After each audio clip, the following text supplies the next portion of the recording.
कहानी शुरू होती है दक्षिण अफ्रीका के एक खामखा राज्य से। यहाँ के मूल निवासी हैं आदिवासी लोग। इन लोगों का मनपसंद खेल है गुवारा गुवारा, जिसमें ये एक लकड़ी की छड़ी से एक पत्थर को हिट करते हैं, जो कि इन्हें किसी भी जानवर के होल में डालना होता है। हाँ भाई, मैं जानता हूँ ये गेम लगभग गोल्फ जैसा ही है। हम देखते हैं कबीले के राजा को, जिसका नाम है जोंघा। अब इसको धूम्रपान करने की चूल सी मचती है, तो वो एक गुबरेले से उसका गोबर छीन लेता है और उसे पीस कर एक पत्ते में भर लेता है, जिसे वो बड़े चाव से पीता है। तभी हम देखते हैं एक छोटा प्लेन जिसकी हालत बहुत खराब है, जो कि क्रैश होने वाला है। महान राजा जोंघा प्लेन को देखते हैं। वो अपने साथियों के साथ उस प्लेन को देखने के लिए जाते हैं। वो पाते हैं कि प्लेन क्रैश हो चुका है। उस प्लेन में से सिर्फ एक छोटा बच्चा ही बचता है, जिसका नर्म मांस खाने के लिए एक शेर आता है। तभी ये बच्चा एक कमालदार, जोरदार, बदबूदार पाद मारता है। शेर उसकी जोरदार बदबू सूंघता है, सोचता है धत तेरे की, इसमें खाने के लिए मुझको क्या ही मिलेगा। इस जोरदार बदबू की वजह से उसका दम तो घुट ही रहा था, तो उसे अपने प्राणों की फिक्र होती है, जिससे शेर वहां से भाग जाता है। ये नजारा राजा जोंघा भी देख रहे थे। वो सोचते हैं कि बच्चा बहुत बहादुर है, तो वो उसे अपने साथ ले जाते हैं। कुछ समय बीतता है, बच्चा बड़ा हो जाता है। वो गुवारा गुवारा खेलता है और एक पत्थर को हिप्पोपोटामस के होल में डाल देता है। हम देखते हैं राजा जोंघा को, उसके पास बैठी होती है उसकी लबाबदार मजेदार बीवी, जिसका 9वां महीना चल रहा है। वो कहती है फिक्र ना करें महाराज, देखना इस बार लड़का ही होगा। राजा कहता है बंद करो ये बकवास, अब तक तुम 6 लड़कियों को जन्म दे चुकी हो, अब मैं दूसरी बीवी लाने वाला हूँ। यहाँ हमें पता चलता है कि राजा का एक दुर्भाग्य है, उसे सिर्फ हर बार लड़कियां ही होती है। अब इस जमाने में अल्ट्रासाउंड तो होता नहीं था, जिससे कि वो बच्चे का लिंग पता कर सकें। इसीलिए वो एक आलतू जलालतू को बुलाते हैं, उनसे हड्डियां पढ़वाने के लिए। तभी ये अंग्रेज का बच्चा, जो कि गुवारा गुवारा खेल रहा था, उसका पत्थर जाकर आलतू जलालतू के ऊपर टकी हुई हांडी पर लगता है। अंग्रेज का बच्चा वहाँ जाकर आलतू जलालतू से माफी मांगने लगता है। राजा आलतू जलालतू से पूछते हैं क्या कह रही हैं तुम्हारी हड्डियां। बात काटते हुए बच्चा कहता है महाराज, ये हड्डियां 2 बात कह रही हैं। पहली बात, आलतू जलालतू की नौकरी जाने वाली है, और दूसरी, आपको नीचे झुकना होगा। एक पंछी आपकी नाक पर पोटी करने वाला है। तभी महाराज ऊपर देखते हैं, वो पंछी अपना माल निकाल देता है, जो कि राजा की नाक पर जाकर गिरता है। राजा कहता है तुम्हें गुवारा गुवारा खेलना नहीं आता, पर तुम हड्डियां बहुत कमाल की पढ़ते हो। तुम मेरे आज से नए आलतू जलालतू हो। तुम्हारा नाम होगा आज से बोन्स, मिस्टर बोन्स। समय बीतता है, हम बढ़ते हैं कहानी में 35 साल आगे। देखते हैं कि राजा बहुत बूढ़ा हो चुका है। उसकी 12 बीवियां हैं और 17 बच्चे, लेकिन एक भी लड़का नहीं। तभी राजा की ठंडी पत्नी कहती है फिक्र मत करो महाराज, मैं आपको बेटा जरूर दूंगी। राजा गुस्से में कहता है ये तो साला तुम सबने कहा था, लेकिन दिया क्या? राजा अपने आलतू जलालतू से कहता है तुम मंत्र पढ़ो और हड्डियां फेंको। बोन्स कहता है एक मेहरबानी कीजिए महाराज, अपनी रूह इन हड्डियों पर थूक दो। महाराज अपना पूरा जोर लगा देते हैं और एक गिलट का रुपया बोन्स के मुंह पर थूक देते हैं। शायद राजा बूढ़े हो गए थे, इसीलिए उनका निशाना हड्डियों की बजाय मिस्टर बोन्स के मुंह पर गिरता है। बोन्स मंत्र पढ़ता है आल थू जलाल थू, आई बला को ठाल थू थू थू थू, आने वाले भविष्य को बता दे थू। बोन्स हड्डियां देखकर बोलता है महाराज आपको एक बेटा है, लेकिन आपकी इस पलटून से नहीं, किसी और औरत से, जिसका संबंध सूरज से है। राजा अपने दिमाग के घोड़े दौड़ाता है, और जब राजा के घोड़े दौड़ दौड़ कर थक जाते हैं, तब राजा बोलता है शायद ऐसा हो सकता है, क्योंकि आज से बहुत समय पहले मैं घूमने उत्तरी दिशा में गया था। वहाँ पर एक शहर था जिसे सूरज का शहर कहते हैं। वहाँ पर मेरी मुलाकात एक औरत से हुई थी, जिसका नाम अलकायदा था। हम दोनों ने उस रात जवानी के जोश में खूब खून पसीना बहाया। मैंने निशानी के तौर पर अलकायदा को इस सींग का दूसरा हिस्सा दिया, जो कि हमारे जंगल के पवित्र हिरण टुकटुका का है। राजा कहते हैं तुम ये टुकटुका का सींग ले जाओ और मेरे बेटे को ढूंढ कर वापस ले आओ। और कहते हैं बोन्स, तुम नन्हे बच्चे थे जब तुम यहाँ आए, आज तक तुम खामखा नदी के पार भी नहीं गए, तुम संभल कर जाना। अब ये दोनों अपने कबीले का स्लोगन दोहराते हैं, हाथी घोड़ा पाल की, हमारी जगह है कमाल की। बोन्स कबीले वालों को टाटा बाय बाय बोलकर उस शहर के लिए निकल पड़ता है। दूसरी तरफ हम देखते हैं सन सिटी को। यहाँ पर एक गोल्फ का प्रसिद्ध खिलाड़ी खिसली उर्फ प्रिंस आता है। इसके साथ में जो काला जानवर दिखाई दे रहा है, इसका नाम है वाइल्ड बोर, जिसका मतलब हिंदी में होता है जंगली सुअर। अब यहाँ पर गोल्फ का टूर्नामेंट होने वाला था, तो जीतने वाला खिलाड़ी एक मोटी रकम का हकदार होता। खिसली यहाँ पर अनाथ बच्चों से मिलता है, उनसे कहता है मैं भी अनाथ हूँ, अब वो वाइल्ड बोर के पास आकर कहता है, मैं जो भी रकम जीतूंगा उसे मैं अनाथ बच्चों में डोनेट करना चाहता हूँ। इस कसीनो के मालिक ने खिसली उर्फ प्रिंस पर मोटा दाव लगा रखा है। इसका मैनेजर पूछता है, क्या आपको यकीन है वो सातों के साथ मैच जीत जाएगा? कसीनो का मालिक कहता है, हाँ। हम देखते हैं बोन्स को, जो कि सन सिटी की तरफ बढ़ रहा है। उसे पता चलता है कि एक हाथी तकलीफ में है। वो उस हाथी की मदद करने के लिए जाता है। बोन्स हाथी से बात करता है। तभी हाथी के पेट में गुड़क गुड़क गुड़क होने लगती है। वो समझ जाता है कि हाथी के पेट में कुछ गड़बड़ है। वो पीछे जाकर हाथी के होल में हाथ दे देता है और उसकी ब्लॉकेज को निकाल देता है। तभी यहाँ पर जंगल सफारी के मजे लेते हुए वाइल्ड बोर और खिसली यहाँ आते हैं। बोन्स वाइल्ड बोर से कहता है, अल झुकान, अबे गधे नीचे झुक। वाइल्ड कहता है, हैं? तभी हाथी के होल से तोप का गोला फायर होता है, जो कि वाइल्ड के मुंह पर लगता है। बोन्स उसको देखता है, कहता है इसके बाद गेंडा कोई भी हरी चीज नहीं खाएगा, और यहाँ से राजकुमार को ढूंढने के लिए चला जाता है। अब कुछ दिन ऐसे ही सफर करने के बाद वो सन सिटी पहुंच जाता है। वो गोल्फ के मैदान में जाकर छोटे छोटे तालाबों से मछली को मारने लगता है। हम देखते हैं खिसली गेम खेल रहा था। वो एक शॉट मारता है और बॉल जाकर बोन्स के करीब गिरती है। उस बॉल की दूरी नापने के लिए वाइल्ड जाता है। हम देखते हैं बोन्स को, जो कि मछली के पकोड़े तारने में लगा हुआ है। वाइल्ड गुस्से में उसे वहां से भगाने लगता है और उसका सामान उठाकर इधर उधर फेंकने लगता है। तभी वो हड्डी का बैग भी फेंक देता है। बोन्स हड्डियों को पढ़ता है, कहता है जरूर कोई मुसीबत आने वाली है। हम देखते हैं एक विमान को, जो कि दहेज देने के लिए एक जंगली सुअर को लेकर जा रहे हैं, परंतु जंगली सुअर का वजन ज्यादा था तो प्लेन ऊंचाई नहीं पकड़ पाता। बोन्स वाइल्ड से कहता है, अल झुकान। वाइल्ड कहता है, क्या करूं? इतनी ही देर में वो विमान से अपने जंगली सुअर को नीचे फेंक देते हैं, जो कि सीधा आकर वाइल्ड बोर पर गिरता है। वाइल्ड को हॉस्पिटल में भर्ती करवाया जाता है, जो कि सरकारी अस्पताल है। खिसली कहता है, अब मैं तुम्हारे बगैर कैसे खेलूंगा, क्योंकि वाइल्ड इसका कोच था। अब ये खबर कसीनो के मालिक तक भी पहुंच जाती है। वो आशंका में था कि खिसली बिना वाइल्ड के ये खेल जीत पाएगा भी कि नहीं, क्योंकि इसने बहुत सारा पैसा लगा दिया था वाइल्ड की वजह से। अब टूर्नामेंट शुरू हो जाता है। खिसली एक घटिया शॉट मारता है। इधर जंगल में हम बोन्स को देखते हैं, जो कि हड्डियों का शुक्रिया अदा कर रहा था, और वो खुशी में एक भैंस के सींग से धुन बजाता है। खिसली इस धुन को सुनता है और इस धुन की वजह से वो परफेक्ट शॉट मारने लगता है। तभी बोन्स धुन बजाना बंद कर देता है, जिससे खिसली का शॉट बेकार हो जाता है और वो जाकर जंगल में गिरता है। शॉट को देखने के लिए खिसली वहां जाता है। अब बोन्स की हड्डियों के सामने खिसली खड़ा था। वो समझ जाता है कि यही मेरे राजकुमार हैं। अब ये खुशी की बात थी तो बोन्स दोबारा से दबाकर धुन बजाने लगता है। बोन्स बोलता है, तुम हमारे राजकुमार हो और तुम्हें अपने पिता के पास जाना है, जो कि खामाखा के राजा हैं। खिसली कहता है, अगर मैं तुम्हारा राजकुमार हूँ तो तुम मेरा सारा कहा मानोगे ना?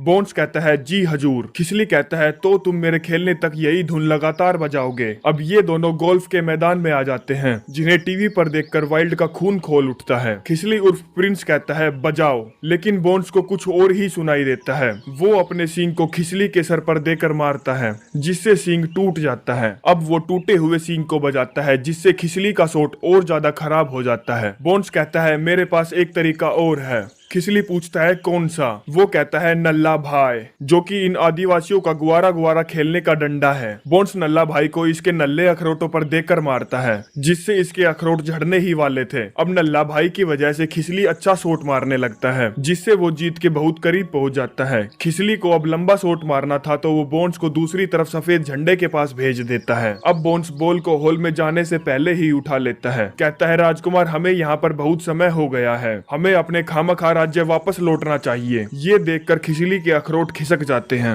ये खेल देख रहे सभी लोग अचंभे में दंग रह जाते हैं। सिक्योरिटी वाले बोन्स को उठाकर बाहर फेंक देते हैं। अब रात हो गई थी तो हम खिसली को देखते हैं, जो कि एक बार में लेलेती नाम की लड़की का गाना सुन रहा था। ये परफॉर्मेंस खत्म होने के बाद खिसली उससे बात करता है और उसके चक्रों में पड़ जाता है। तभी यहाँ पर कसीनो का मालिक आता है, जिसने खिसली पर बहुत पैसा लगाया है। वो लेलेती को यहाँ से ले जाता है, क्योंकि ये इसी के बारे में गाना गाया करती है। अब बोन्स निराश होकर आदिवासी वाला गाना गुनगुना रहा था। तभी वहाँ से लेलेती गुजर रही थी। वो उसे पहचान लेती है, क्योंकि लेलेती भी खामाखा की मूल निवासी थी, लेकिन वो बहुत पहले ही अपनी माँ के साथ यहाँ आ गई थी। बोन्स उसको सब कुछ बताता है कि वो यहाँ पर राजा का क्या काम करने आया है। अब मौका पाकर रात में बोन्स खिसली को अगवा कर लेता है। ये बात कसीनो के मालिक को भी पता चल जाती है, जिसने उस पर मोटी रकम लगाई थी। खिसली के अगवा होने की बात अब वाइल्ड को भी पता चल जाती है। वो समझ जाता है कि बोन्स खिसली को अपने साथ खामाखा ले गया है।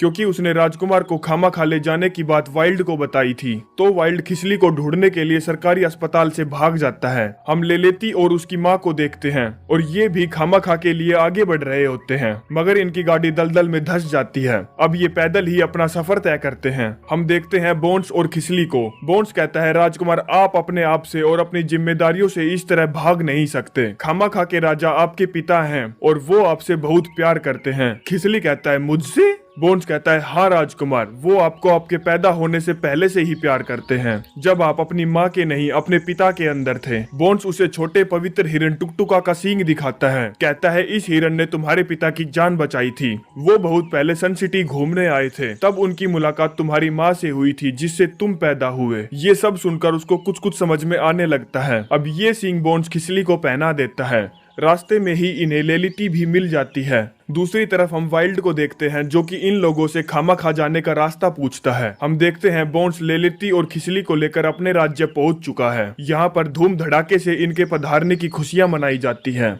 अब इसे राजकुमारों वाली शाही पोशाक पहनाकर राजा के सामने पेश किया जाता है। राजा जोंघा अपने खामखा राज्य का स्लोगन दोहराते हैं, हाथी घोड़ा पाल की, हमारी जगह है कमाल की। खिसली ऐसे दिखाता है जैसे कि उसको चोट लगी। राजा को कुछ शक होता है। कहता है, बोन्स ये मेरा बेटा नहीं हो सकता। बोन्स कहता है, ये गुआरा बहुत अच्छा खेलता है महाराज, इसने उस खेल में महारत हासिल की है। अब रात में राजकुमार के आने का जश्न मनाया जाता है। खिसली का डांस देखकर राजा जोंघा का शक और गहरा हो जाता है। राजा खिसली को गुआरा खेलने के लिए कहते हैं। अब जैसे ही वो सोट लेने के लिए तैयार होता है, तभी बोन्स अपने लंगूर से नल्ले भाई को लेकर उसके अखरोट पर निशाना लगाने के लिए कहता है, ताकि उसका सोट परफेक्ट लगे। मगर वो इस लंगूर को देखकर डर जाता है और नल्ला भाई छूटकर राजा के सर पर लगता है। राजा गुस्से में खड़ा होता है। कहता है, शेर को देखकर तो ये हक देगा, ये मेरा बेटा कभी नहीं हो सकता।